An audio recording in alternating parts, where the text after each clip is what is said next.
I caught my unfaithful wife at the airport, not traveling alone. Amidst the bustling reunions in the airport terminal, my heart sank as I spotted her with a stranger, their arms linked and her laughter carrying a hidden secret. Here I was at Dallas Fort Worth International Airport Terminal C, holding a bouquet of daisies I had impulsively bought. It was meant to be a surprise for Rachel, my wife, who had informed me she was returning from a solo work trip in Chicago, attending a marketing conference for her firm. Despite our 4-year marriage feeling strained recently, I hoped this spontaneous airport pickup might reignite the lost spark between us. Daisies were her favorite flowers. As I checked the arrivals board, her flight from Chicago had just landed. A text from her lit up my phone. Just landed. Grabbing my bag. See you at home soon. Oh, I couldn't help but smile, picturing the joy on her face when she saw me.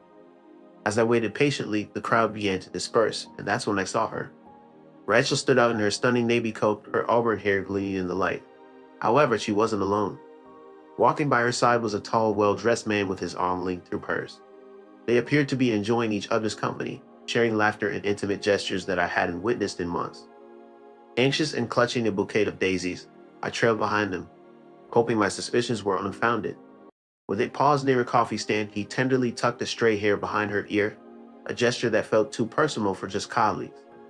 My heart sank as I inched closer, unable to ignore the sinking feeling in my gut. Finally, unable to contain myself, I called out her name, Rachel.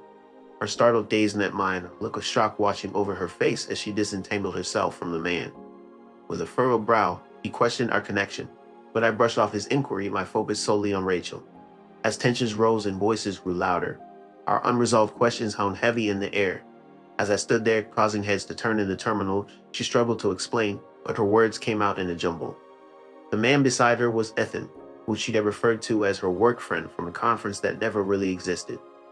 In truth, they had flown to Chicago together on what was meant to be a romantic getaway that she had concealed with a falsehood. Ethan was unaware that she was married. She had led him to believe she was separated. Daisy scattered to the floor as I turned away, her desperate pleas fading into the background. Driving home in a fog, I was surprised to find tears streaming down my face, blurring the lights of the airport. The following month was a whirlwind of divorce proceedings and heated arguments.